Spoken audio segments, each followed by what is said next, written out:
वर्णानाम् अर्धसन्धानाम् रसानाम् छन्दसामपि वर्णानाम् अर्धसन्धानाम् रसानाम् छन्दसामपि मंगलानां च कर्तारो वंदे वाणी विनायको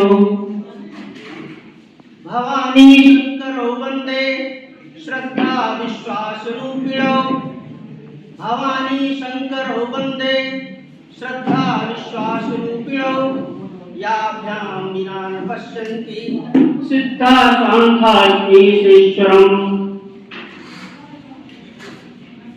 राष्ट्रीय युवा दिवस के अवसर पर आयोजित इस कार्यक्रम में मैं सभी वरिष्ठ प्रवक्तागण, अपने साथी प्रवक्तागण और अपने प्रशिक्षुओं को हार्दिक शुभकामनाओं के साथ इस युवा दिवस के विशेष कार्यक्रम के संचालन के लिए प्रशिक्षुओं को कि वो इस कार्यक्रम का संचालन करें और विभिन्न कार्यक्रमों के माध्यम से हमारे कृष्ण स्वामी विवेकानंद को अपनी श्रद्धांजलि अर्पित करें।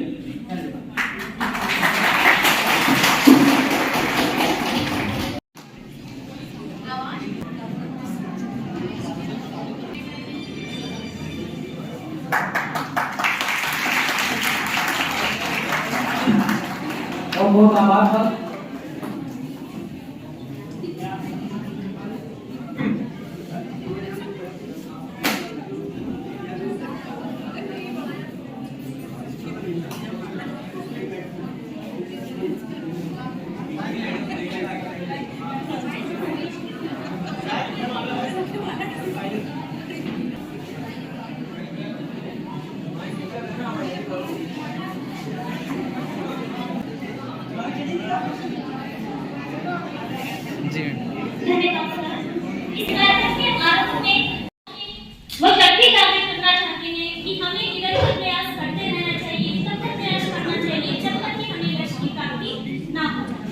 कड़ी में हम कार्यक्रम को आगे बढ़ाते हुए हम आमंत्रित करेंगे 2021 बैच में आ जाएंगे वरिष्ठ प्रवक्तागण एवं सभी प्रवक्तागण को मेरा हृदय से स्वागत एवं अभिनंदन है। मेरे प्रिय मित्रों, भारत वो पुण्य भूमि है जिसने समय समय पर इस विश्व रूपी माला को पिरोने के लिए अद्भुत प्रतिभाओं से धनी व्यक्तियों को जन्म दिया है। ये मेरा सौभाग्य है या मैं कहूँ हम सबका सौभाग्य है कि आज डाइट में हमें एक ऐसा शुभ अवसर प्राप्त हुआ है जिसमें हमें युवा दिवस पर भारत की ऐसे ही पुण्य भूमि को, एक पुण्य व्यक्ति को याद करने का अवसर प्राप्त हुआ है। मैं सुमित शुक्ला आप सभी का इस युवा दिवस में हार्दिक स्वागत करना चाहता हूँ। सबसे पहले आज हम लोग स्वामी विवेकानंद के विषय में जानेंगे, जिनका जन्म बंगाल में एक कायस्थ परिवार में हुआ था। 12 जनवरी 1862 में जन्मे बंगाल में एक साधारण व्यक्ति के घर में जन्मे थे जो कि कायस्थ थे। मैं मेरे कवि मित्र अन्य लोग जो भाषण देंगे वो उन्हीं के कई सारे चरित्र के बारे में बताएंगे। मैं आपको उनके एक ऐसे चरित्र के बारे में बताने जा रहा हूँ जिन्होंने एक साधारण से दिखने वाले बालक नरेंद्र को विश्व गुरु भारत को पुनः समर्पित करने के लिए प्रेरणा दी। शिकागो यूएसए में 1893 में हुआ एक विश्व धर्म सम्मेलन जिसकी चर्चा में भारत की पुनर्स्थापना के लिए सबसे महत्वपूर्ण भूमिका स्वामी विवेकानंद ने निभाई। भारत को हमेशा से सपेरों तथा कालबेलियों का झुंड कहा जाने वाले लोगों में आज स्वामी विवेकानंद जी का पदार्पण हुआ था। कहने को तो वहाँ पे अनेक विश्व में आए हुए अनेक विद्वान थे, सभी लोग अपने अपने धर्म के विषय में चर्चा कर रहे थे, परंतु किसी ने भी विश्व बंधुत्व के बारे में बात नहीं की। स्वामी विवेकानंद भारत की ओर से आए हुए पहले ऐसे व्यक्ति थे जिन्होंने विश्व बंधुत्व के बारे में बात की। 1893 में जब उन्होंने पदार्पण किया तो जितने भी अंग्रेज पाश्चात्य संस्कृति से रहते थे उन्होंने उनको नीच यानी गिरी हुई दृष्टि से देखा, क्योंकि उस समय अश्वेतों की ब्लैक लाइफ मैटर जैसी सिचुएशन थी, यानी अश्वेत लोगों को मृत्यु दंड तक के दिए जाते थे। उस समय स्वामी विवेकानंद एक सन्यासी के रूप में वेशभूषा धारण करके विश्व धर्म सम्मेलन में गए। जब वो विश्व धर्म सम्मेलन में गए तो सभी लोगों ने तिरस्कार की भावना से देखा। उनसे ये कहा गया कि विश्व हमेशा विश्व गुरु की बात करने वाला भारत जब प्रतिद्वंदिता के बारे में बात आई तो वो पिछड़ गया और कैसे कैसे कपड़े पहन के आ गया। ये क्या बोलेगा इस विषय में उनका कोई भी ज्ञान नहीं है। सभी को भाषण बोलने के लिए लगभग 10-10 या 15-15 मिनट का समय दिया गया था। केवल स्वामी विवेकानंद जी एक ऐसे व्यक्ति थे जिनको मात्र 2 से 2.5 मिनट का समय दिया गया था। सबसे पहले तो जब उनका पदार्पण हुआ मंच पे तो उनके साथ ना केवल वो गए थे, उनके साथ भारत की प्राचीनतम संस्कृति गई थी। भारत का वो सनातन इतिहास गया था जिसके दम पे भारत विश्व गुरु बना था। मात्र 30 वर्ष उनकी उम्र थी।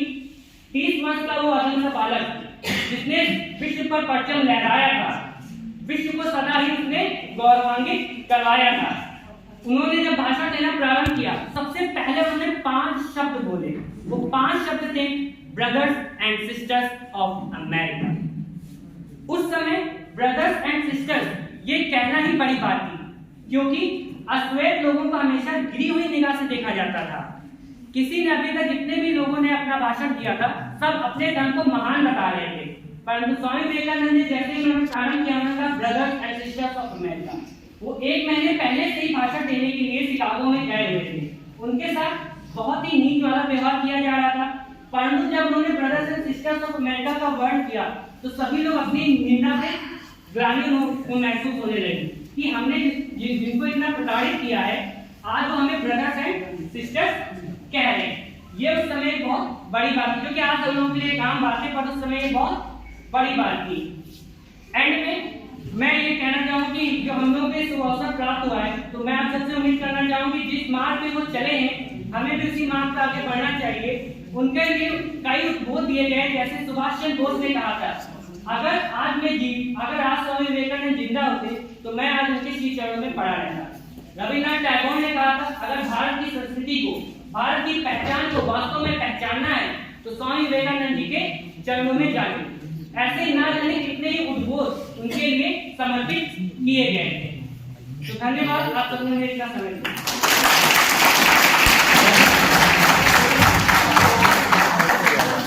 हम लोगों को एक प्रेरणा देंगे।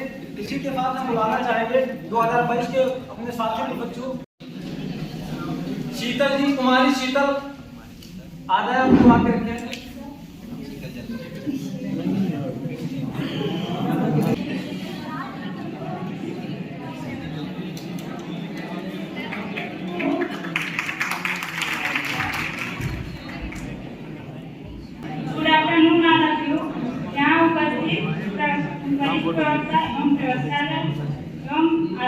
मेरे प्यारे सबसे पहले मैं आप सभी को धन्यवाद स्वामी विवेकानंद वो शख्स हैं जिसने आज सिर्फ भारत ही नहीं बल्कि दुनिया भर के करोड़ों युवा प्रेरणा देते हैं। उनके अनमोल विचार और कही गई बातें युवाओं में जोश उठने का काम करते हैं। यही वजह है कि आज 12 जनवरी का दिन भारत में राष्ट्रीय युवा दिवस के तौर पर भी मनाया जाता है। स्वामी विवेकानंद का जन्म 12 जनवरी 1863 को कोलकाता में हुआ।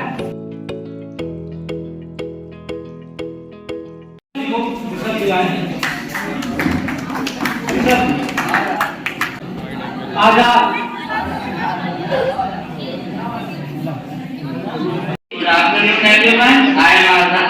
सबसे पहले तो मैं अपने वरिष्ठ प्रवक्ताओं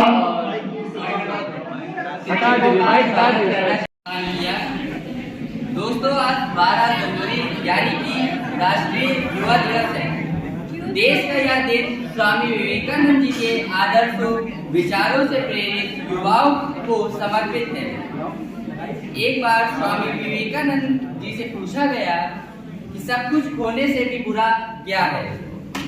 स्वामी जी ने जवाब दिया कि सब कुछ खो देने से भी सबसे ज्यादा बुरा है कि उस उम्मीद को खो देना जिसके दम पर हम आप हर चीज को पा सकते हैं। साहित्य और इतिहास के विद्वान एवं अपने आध्यात्मिक दर्शन से भारत को पूरे विश्व में गौरवान्वित करने वाली स्वामी विवेकानंद जी की जयंती पर सादर नमन। युवा यूथ अर्थात जज्बा, हौसला और उम्मीद। राष्ट्रीय युवा दिवस के अवसर पर एक छोटी सी कोशिश हर दिल तक पहुंचाने की है। कोशिश है कि ये सब उस तक रोशनी ला सकेंगे कि रुख बदलेगी हवाएं भी बस तेरे हुंकार करने से, कि रुख बदलेगी हवाएं भी बस तेरे हुंकार करने से, और पत्थर दिल भी पिघलेगा सिर्फ तेरे प्यार करने से।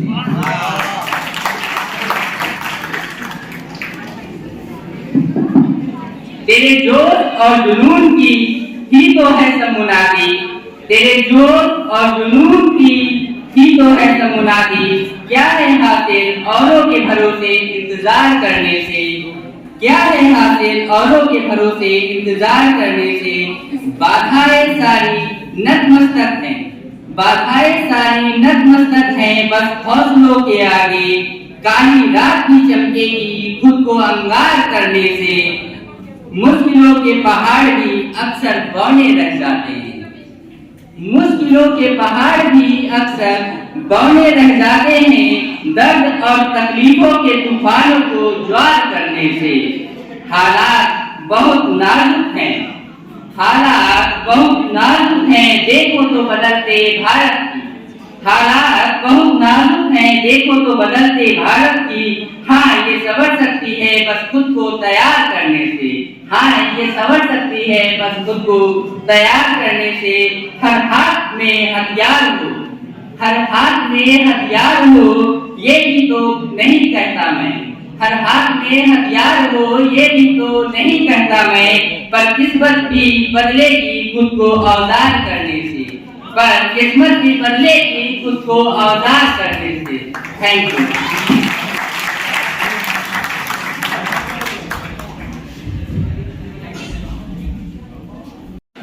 इसी के साथ हम बुलाना चाहेंगे 2022 बैच के आकाश मोहन को। आकाश मोहन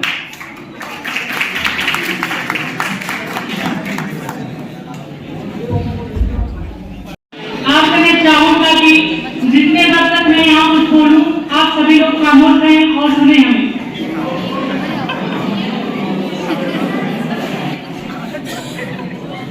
यहाँ उपस्थित समस्त हमारे वरिष्ठ प्रवक्तागण एवं प्रवक्तागण सभी को मेरा प्रणाम है। कौन कहता है कि आत्मा में सुराग नहीं हो सकता, कौन कहता है कि आत्मा में सुराग नहीं हो सकता। एक पत्थर जरा तबीयत से उछालो तो यारो।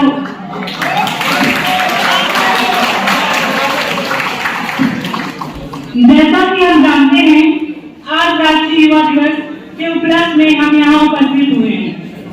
भारत में राष्ट्रीय युवा दिवस की शुरुआत 1984 में हुई। भारत में राष्ट्रीय युवा दिवस 12 जनवरी को स्वामी विवेकानंद के जन्म दिवस के उपलक्ष्य में मनाया जाता है।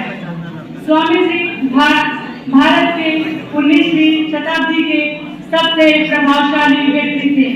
युवाओं की शक्ति में दृढ़ विश्वास रखते थे। स्वामी विवेकानंद ने कहा है, लक्ष्य को अपना ही कार्य जीवन कार्य समझो, हर समय उसी का चिंतन करो, उसी का स्वप्न देखो और उसी के सहारे जीते रहो। सोच रहे हैं कम से कम 18 विभिन्न देश अपने युवाओं के सम्मान में युवा दिवस मनाते हैं। स्वामी विवेकानंद ने कहा है, आप जैसा विचार करेंगे वैसा आप हो जाएंगे। अगर आप अपने ऐसे युवा जो किसी भी क्षेत्र में सफलता पाने के लिए लक्ष्य का सही चयन पहली आवश्यकता होती है, लक्ष्य की प्राप्ति के प्रति दृढ़ संकल्प दूसरी आवश्यकता होती है। लड़ा तू युवा है, तू हिंदुस्तान है, तू अनभिज्ञ है अपनी शक्तियों से, तू आन बान और शान है, पहचान अपने आप को, तू युवा है, तू हिंदुस्तान है।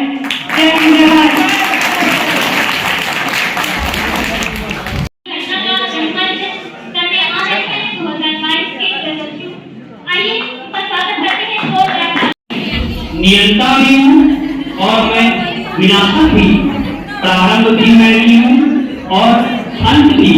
हे मानव, हर जगह हर धूप हर काम कर रहा हूँ, तुम मेरी उपस्थिति को जान। जल, वायु, वृक्ष, अग्नि, नदी, पुष्प सब जगह तुम मुझे ही अनुभव कर, क्योंकि मैं स्वयं महाकाल हूँ। हे मनुष्य, आज मैं अतीत के उन सौभाग्यशाली क्षणों को स्मरण कर रहा हूँ जो आज भी उतने ही प्रासंगिक हैं। लगभग 150 वर्ष पूर्व घोर अंधकार से इस भरी दुनिया के निराशा समूह नाश के लिए भारत की पूर्व दिशा से एक सूर्य उदित हुआ, स्वामी विवेकानंद के रूप में। परंतु उस समय अज्ञान रूपी दम इतने चरम पर था कि स्वयं सूर्य भी अज्ञानता के घनघोर घटाओं को विचलित हो रहा था। निराशा के बादल मानो सूर्य को ही निस्तेज करने के दुस्साहस कर रहे थे। मेरा सौभाग्य उदित हुआ, संपूर्ण मानव जाति के हित में एक सहयोग बना। तब इस घटना चक्र में सूर्य का मिलन हुआ एक महासूर्य से।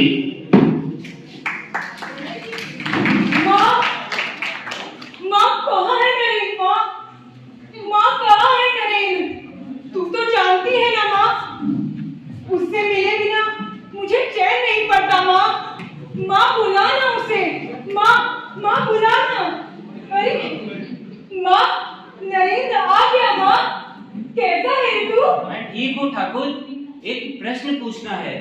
हाँ पूछ। आप ईश्वर को जानते हैं?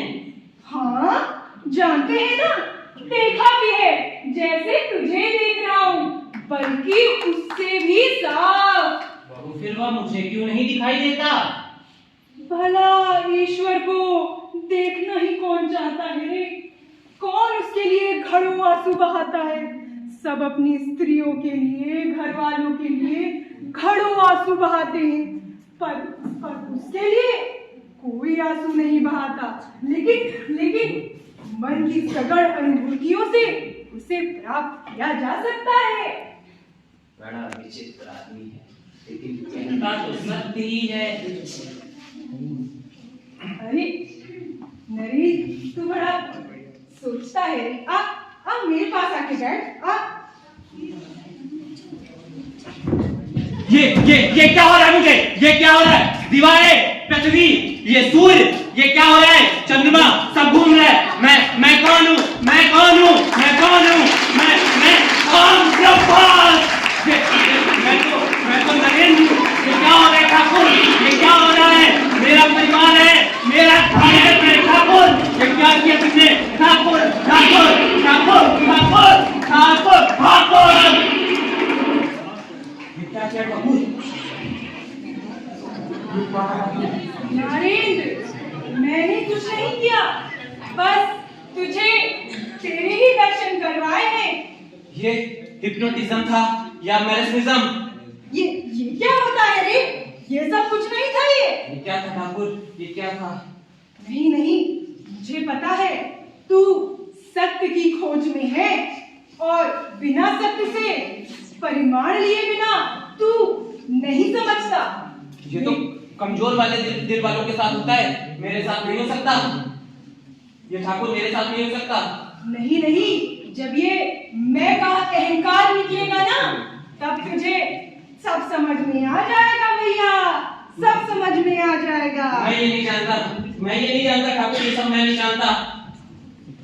परमहंस जानते थे नारेंद्र के वैज्ञानिक मानस पटल पर ईश्वरीय चेतना के बीज नहीं बोए जा सकते, क्योंकि ईश्वरीय चेतना विज्ञान की सीमा से पास की। विज्ञान साक्ष्य ढूंढता है और अध्यात्म स्वयं ही ईश्वरीय चेतना का प्रमाण है।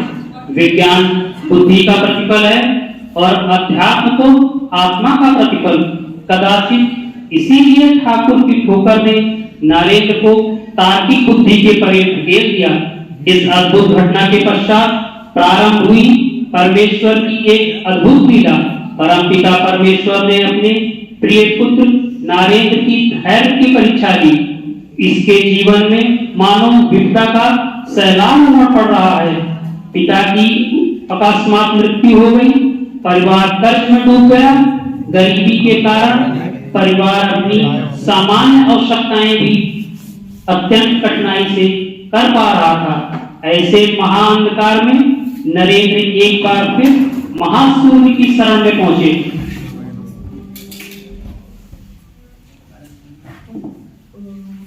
ठाकुर, तुम तो कहते हो तुम ईश्वर को जानते हो, फिर वह मेरे परिवार के कष्ट क्यों नहीं दूर करता? है तुम मेरी माँ को मानते ही नहीं तो वे तुम्हारे दुख कैसे हरेगी? लेकिन आज मंगलवार का दिन है। आज अगर सच्चे मन से तू जो भी मांगेगा ना वो सब मानेगी वो।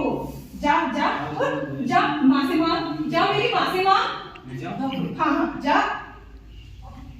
माँ, ज्ञान दो, भक्ति दो, वैराग दो माँ, वैराग दो। ये मैं क्या मांग? ठाकुर, जो मांगने गया था वो मांग ही नहीं पाया, पता नहीं क्या मांग रहा हूँ। अरे ऐसे कैसे? जा सुख मांग, समृद्धि मांग, जा जा फिर से जा, जा मांग। माँ, ज्ञान दो, भक्ति दो, वैराग दो माँ, वैराग दो। ये क्या हो गया मुझे? तुमने कुछ किया होगा, मैं जब मांगने जाता हूँ पता नहीं क्या मांगने लगता हूँ। ये सब चलेगा नहीं ठाकुर। मैंने क्या किया? मैं तुमको जानता हूँ, माँ को नहीं जानता। तुम ही मेरे परिवार के कष्ट दूर करोगे, तुम ही मेरे परिवार के कष्ट दूर करोगे। बढ़ाया, मैं के परिवार का कष्ट दूर करूंगी? मैं इनका आज मैं समय नहीं हूँ, क्योंकि मैं तो कभी ठहरता ही नहीं, परंतु आज मैं एक विवश और दुखी शिष्य के भांति तथा हाथ जोड़े दक्षिणेश्वर की ओर मुख करके खड़ा हुआ हूँ, क्योंकि आज वह महासूर्य की जीवन यात्रा का अंतिम दिन है।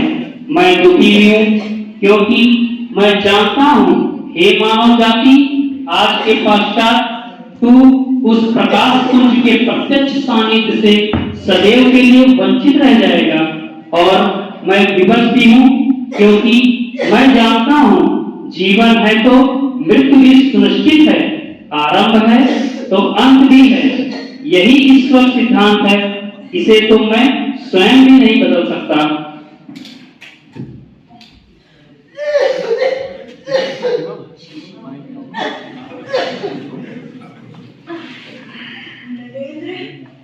नरेंद्र तू आ गया, नरेंद्र तू आ गया। नरेंद्र, ऐसा लग रहा है जैसे गले में सुई की तरह कुछ चुभ रहा है। नरेंद्र, मैं जाने वाला हूँ नरेंद्र, तू सबको शिक्षा देगा ना नरेंद्र? सबको शिक्षा देगा ना? मैं कैसे ठाकुर, मैं कैसे शिक्षा दूंगा सबको? अरे तू क्या, तेरी हड्डियां भी नहीं रे, तेरी हड्डियां भी नहीं। सुरेंद्र, जरा मुझे उठाना सुरेंद्र।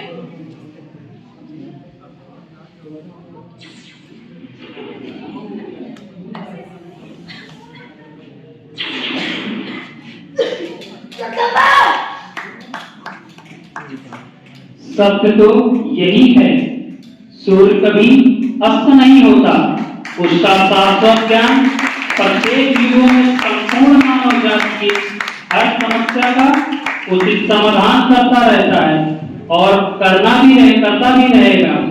महाप्रयाण के पश्चात ठाकुर के सभी अलौकिक शक्तियां अपनी संस्कृति को है दृष्टि से देखते थे और परिणाम स्वरूप भारत में पश्चिमी सभ्यता विकसित हो रही थी। पाठ्य ग्रंथों की अपेक्षा कर भारतीय समाज पाश्चात्य संस्कृति को अपना रहा था। विदेशी सभ्यता की चाकाचौंध उस अंधकार में ढकेल रही थी। तब प्रणाम माँ। मैं ठीक हूँ माँ, एक आज्ञा चाहिए थी। किस बात के लिए आज्ञा? मैं अमेरिका जाना चाहता हूँ, धर्म सभा में हिस्सा लेने का मन है। माँ थोड़े क्षणों के लिए मौन रहती है तथा नरेंद्र के प्रश्न का कोई उत्तर नहीं देती। नरेंद्र, जो तुम्हारे सामने चाकू पड़ा है वो मुझे देना, मुझे सब्जियां काटनी। ये लीजिए माँ।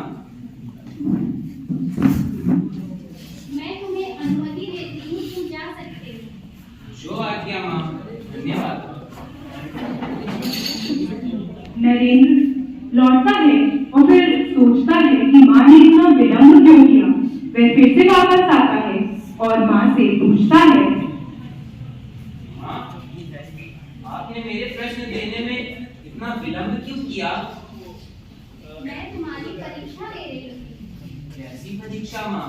जब मैंने तुमसे चाकू मांगा, तब तुमने धार वाला हिस्सा अपने हाथ में रखते हुए लकड़ी वाले से अब हम लोग हमारी इस बात से यह साबित होता है कि तुम स्वयं कष्ट उठाकर दूसरों के भले के बारे में सोचते हो।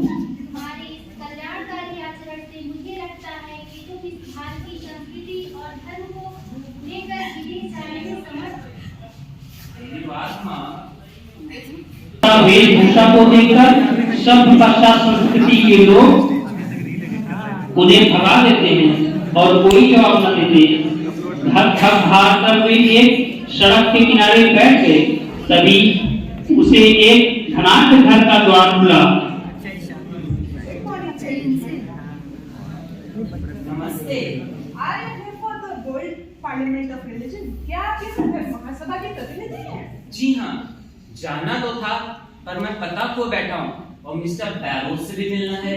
Don't you worry at all. मैं मिस्टर बेरोस को बहुत अच्छी तरीके से जानती हूँ। Oh, really, madam? Thank you, thank you. Miss Hale, my name is Miss Hale. Nice to meet you, Mrs. Hale. I am Mr. Vivekanand from India, and Professor Wright has sent a recommendation letter for me. You can see this, madam. Oh my goodness, मैं ये क्या देख रही हूँ? आपके बारे में तो इतना अच्छा लिखा हुआ है कि आप एक विद्वान हैं। और हमारे समस्त प्रोफेसर जी आपके सामने आ जाए तो वो आपकी बराबरी नहीं कर सकते। I am so honored to meet you. आप कृपा करें मेरे घर चलें, कुछ खा लें और फिर हम साथ में लेके चलेंगे। Thank you, Mrs. Hale. अब इस विषय में उन्हें Art Institute, Chicago, United States of America, धर्म महासभा का अधिवेशन। यहूदी धर्म, हिंदू धर्म, बौद्ध धर्म, कंफ्यूशियस धर्म, प्रोटेस्टेंट धर्म।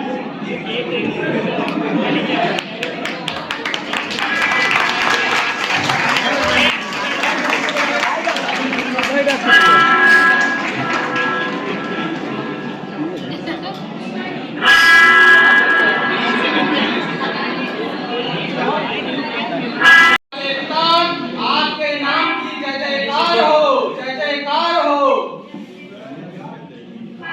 Good morning, ladies and gentlemen. On behalf of the Committee of Parliament, I welcome you all. It is an honor to have such great priests, philosophers from all over the world. Today, on the day of the inaugural function, I'd like to welcome Archbishop of Jamre to deliver a speech. Thank you mister गोरे। संपूर्ण मानव जाति की सृष्टा एक है, अतः वे भगवान ही हैं जो सबके पिता हैं। मैं अपने दोनों हाथ उठाकर के प्रतिपूर्ण हृदय से संयुक्त राज्य अमेरिका को सुखी गौरवशाली नागरिकों का अभिनंदन करता हूँ। Thank you. अब मैं हिंदू धर्म के आए स्वामी विवेकानंद जी को आमंत्रित करता हूँ।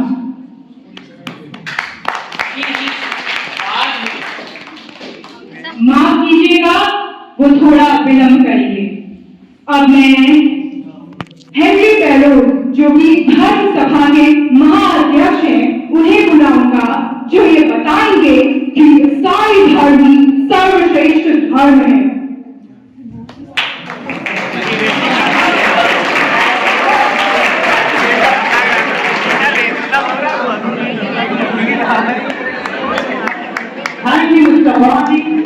हमारा विश्वास है कि ईसाई धर्म जैसा दुनिया में और कोई धर्म नहीं, क्योंकि बाकी धर्मों में जो सत्य है वह तो ईसाई धर्म में है ही, इसमें और भी अधिक सत्य है।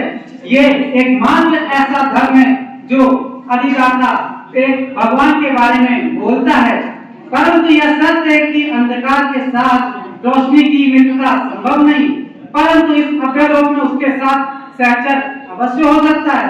यीशु भगवान पूरे विश्व में ढूंढ कर उन्होंने अपने संदेश का प्रचार किया और यही सिखाया कि हम सबको मातृभाषा के साथ रहना चाहिए तथा ईसाई धर्म सर्वश्रेष्ठ है।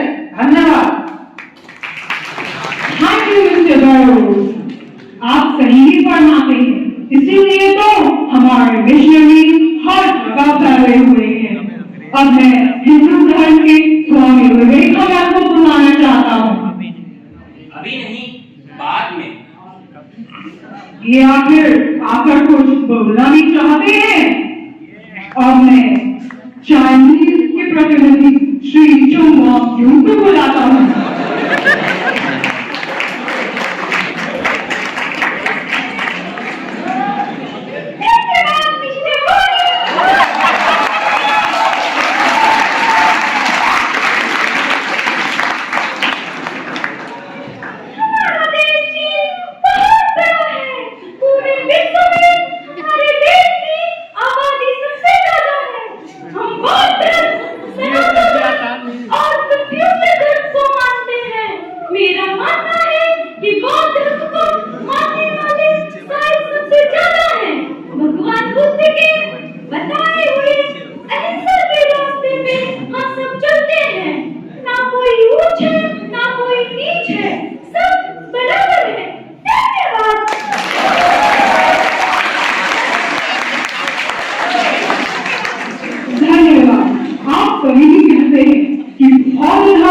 दुनिया में सबसे ज्यादा है, पर ईसाई धर्म ही सर्वश्रेष्ठ है, जो भी यहाँ पर ग्रंथों में रखे हुए में सबसे ऊपर बाइबल ही है और सबसे नीचे लड़की है। As expected, Bhagavad Gita. अब मैं हिंदू धर्म के स्वामी विवेकानंद जी, क्या आप तैयार हैं?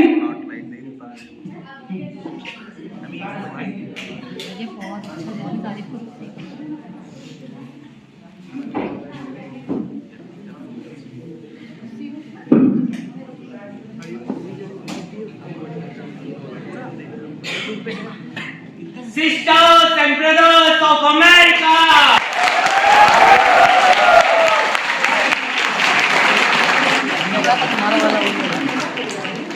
it fills my heart with joy unspeakable to rise in response to the warm and cordial welcome which you have given to us.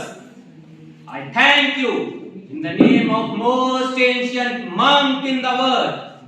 I thank you in the name of mothers of all religion. I thank you in the name of millions and millions of Hindu people of the world. मुझे ऐसे राष्ट्र से संबंधित होने पर गर्व है जिसने पृथ्वी के समस्त धर्मों को शरण दी। मुझे उस धर्म से संबंधित होने पर गर्व है जिसने महान पारसी राष्ट्र को सहारना दी और न केवल आश्रय दिया अपितु उसका पालन पोषण भी कर रहा है। Mister Bonnie, could you do one favor for me? Yes, of course. Could you bring Bhagavad Gita to me? Okay. But wait a minute, Mr. Boni. What? There is a condition. Yes. You have to bring Bhagavad Gita without disturbing or touching other holy book. How could it be possible? देखिए, मैं यही बात यहाँ पे बताना चाहता हूँ कि भगवद गीता सभी धर्मों का आधार है।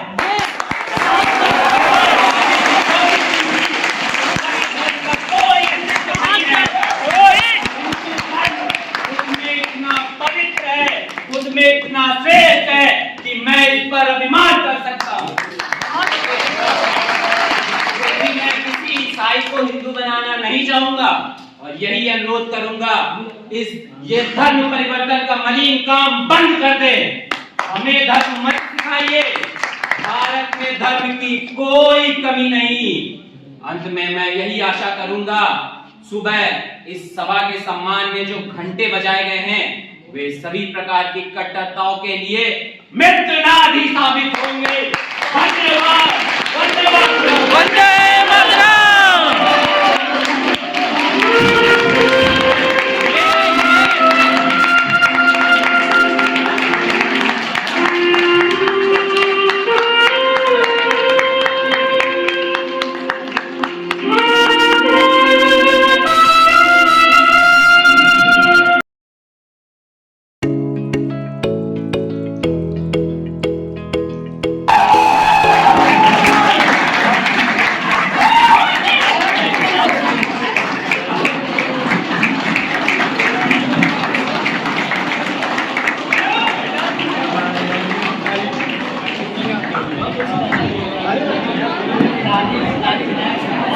दोस्तों, राष्ट्रीय युवा दिवस के अवसर पर डाइट लखनऊ में आयोजित सभी कार्यक्रमों को मैं आशा करता हूँ आपने एंजॉय किया होगा और इसका अगला पार्ट देखना ना भूलिएगा। वीडियो अच्छी लगी हो तो लाइक करिए और चैनल पे नए हैं तो प्लीज़ सब्सक्राइब कीजिए।